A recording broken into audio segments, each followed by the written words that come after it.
Tim pemenangan paslon nomor urut 4 Irman Zunun menyayangkan lambatnya pembagian bahan kampanye yang difasilitasi oleh KPU Makassar.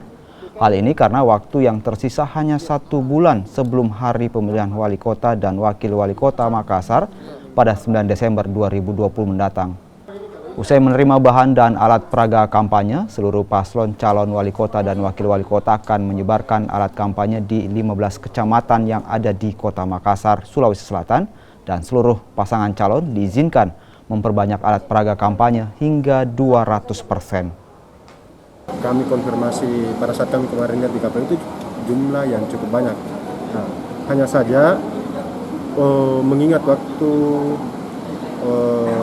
pemilihan atau pemungutan suara itu jatuhnya di tanggal 9 Desember.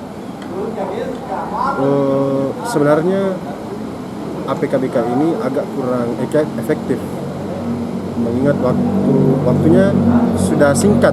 Hari ini kami menerima untuk bahan APK itu sebanyak 52.000 lebih, yang selanjutnya akan kami ambil dulu di KPU dan selanjutnya kami akan distribusikan ke posko induk. Di posko induk sendiri ini kami akan membagi-baginya dan dalam bentuk 15 kecamatan dan selanjutnya akan didistribusikan ke kecamatan dan kelurahan. Desain kan bagus sesuai dengan desain kami karena memang kami yang desain. KPU kan tinggal terima dan KPU banyak. Sudah sesuai, sudah cocok. Ya akan dibagikan ke masyarakat yang ada di Kota Makassar terkait untuk sekalian mensosialisasikan pasangan nomor urut 1.